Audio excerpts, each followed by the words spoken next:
Halo guys, assalamualaikum. Apa kabar kalian semuanya? Semoga baik-baik saja ya. Hari ini aku akan menceritakan tentang kasus pembunuhan seorang ibu dua anak yang ditemukan tewas di dekat mobilnya. Robin adalah seorang ibu yang berusia 32 tahun, lahir pada tanggal 23 Oktober 1981 di Oklahoma. Robin bertemu calon suaminya, J.D., pada tahun 2003. Mereka pun menjalin hubungan hingga akhirnya Robin hamil. Dan mereka memutuskan untuk menikah segera setelah mereka mulai berkencan. Mereka akhirnya memiliki dua anak perempuan bersama. Robin sangat bucin dengan JD. Tapi sayangnya JD adalah orang yang suka berselingkuh. Setelah 7 tahun menikah, Robin meninggalkan JD dan membawa serta anak-anaknya. JD move on dengan pacar barunya yang bernama Katie Phipps. Katie dan Robin sebenarnya sudah saling mengenal terlebih dahulu. Robin telah menceritakan semuanya kepada Katie tentang perjalanan hidupnya bersama JD. Akhirnya, singkat cerita, JD dan Katie pun akhirnya menikah. Pada tanggal 8 April 2014, mayat seorang wanita muda ditemukan tewas di selokan di Jalan Helium di Amarillo, Texas. Wanita itu berbaring di samping SUV-nya dan di sekelilingnya tidak ditemukan telepon genggam, dompet, atau tanda pengenal. Polisi menetapkan bahwa mobil itu milik Robin Spielbauer. Terjadi kerusakan pada kaca depan mobil. Ada pola berbentuk bintang yang mungkin terjadi karena ada orang yang menembakkan peluru. Dalam salah satu pola tersebut, polisi menemukan zat berwarna merah muda. Robin mengalami luka parah di bagian belakang kepalanya. Otopsinya mengungkapkan bahwa penyebab kematiannya adalah luka tembak dari senjata kaliber 22.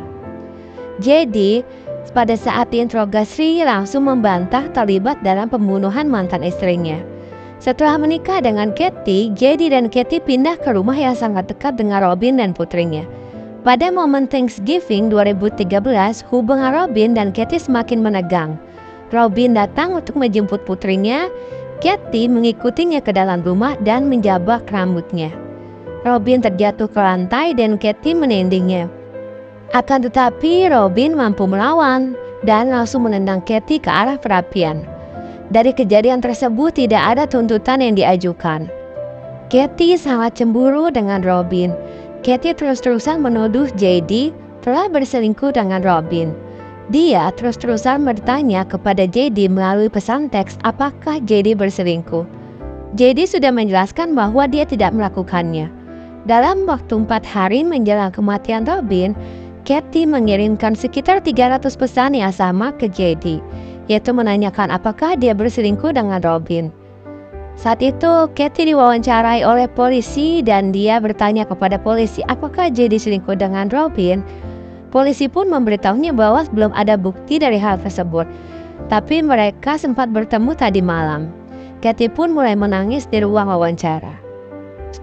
Polisi memperoleh surat perintah penggeledahan dan menemukan senjata kaliber 22 milik Katie. Katie juga pernah memposting foto dirinya di lapangan tembak sambil memegang pistol dengan garis merah muda. Sepotong senjatanya patah saat pembunuhan itu. Katie membantah mengancam akan membunuh Robin. Namun, polisi mengetahui dari beberapa orang bahwa Katie telah berbohong. Katie mengaku tidak menyukai Robin, tapi dia tahu bagaimana rasanya anak tumbuh tanpa orang tuanya. Dan dia tidak ingin anak-anaknya Robin mengalami hal itu. Makanya dia tidak akan menghilangkan nyawanya Robin. Katie juga meminta tes poligraf.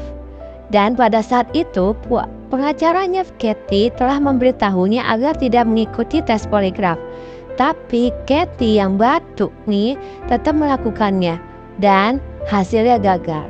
Ditambah juga dia tidak memiliki alibi. Dia bilang dia pergi ke rumah teman dekatnya di Helium Road dan tidak pernah melihat Robin di sana pada malam itu. Kemudian Katie mematikan ponselnya. Katie mengatakan kepada polisi bahwa dia mulai curiga kalau JD telah membunuh Robin. Pada daftar panggilan keluar JD mengungkapkan bahwa dia dan Robin telah berkomunikasi pada malam pembunuhan. Mereka janjian ketemuan malam itu di Helium Road. JD pun dipanggil ke kantor polisi. Dia mengaku bertemu Robin di Helium Road, namun Katie muncul dan mengetuk jendela mobil tersebut. Dia mengatakan para wanita itu mulai bertengkar dan dia berusaha menghentikannya namun gagal. JD mengatakan dia pergi saat kedua wanita itu sedang bertengkar. Keesokan harinya Robin ditemukan tewas. 3 hari setelah jenazah Robin ditemukan, Katie Phipps ditangkap dan didakwa melakukan pembunuhan besar-besaran. Katie dipenjara selama lebih dari setahun sementara kasusnya tetap berjalan. Telepon Katie tidak aktif pada saat pembunuhan terjadi. Namun putra Katie yang saat itu berusia 11 tahun telah bersamanya sepanjang hari. FBI menggunakan catatan teleponnya untuk mengetahui di mana mereka berada. Putra Katie telah menggunakan ponselnya sepanjang hari dan terhubung ke Wi-Fi. Catatan telepon tim membuktikan bahwa Katie tidak berada di dekat jalanan Helium pada pukul 21.50 ketika Robin diyakini tertembak. Kasus Katie akhirnya dibatalkan dan Katie pun dibebaskan dari penjara.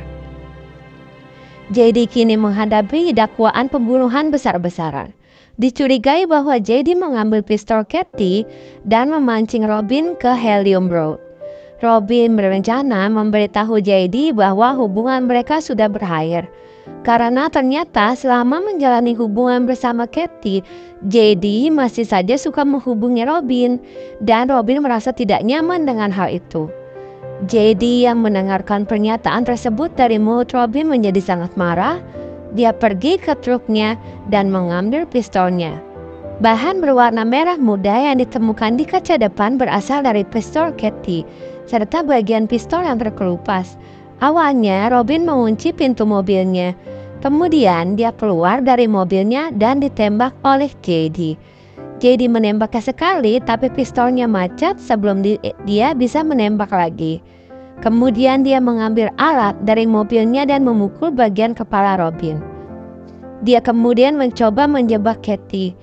Pada Januari 2018, JD dinyatakan bersalah atas pembunuhan tingkat pertama.